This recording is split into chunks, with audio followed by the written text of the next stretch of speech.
முதல் பிரதமர் பண்டித ஜவஹர்லால் நேரு அவர்கள்.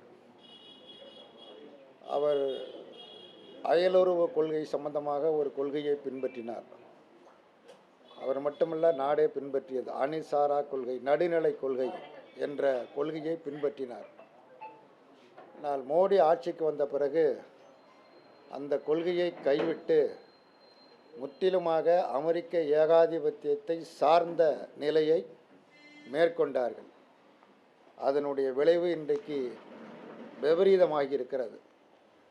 அமெரிக்கா இந்தியாவை ஒரு அடிமை நாடு போல் நடத்தி கொண்டு இருக்கிறது. அமெரிக்காவினுடைய கட்டுப்பாட்டிற்கு உட்பட்ட நாடாக இந்த நாடை பாவிக்கிறது.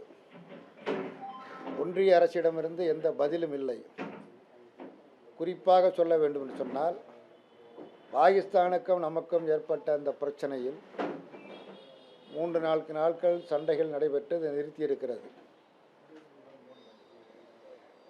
அமெரிக்க அதிபர் ட்ரம்ப் திரும்ப திரும்ப சொல்லுகிறார், 31 முறை சொல்லிவிட்டார், அந்த போரை நான் தான் நிறுத்தினேன் என ஒரு முறை அல்ல, 2 முறை அல்ல, 31 முறை திரும்ப திரும்ப கூறுகிறார்.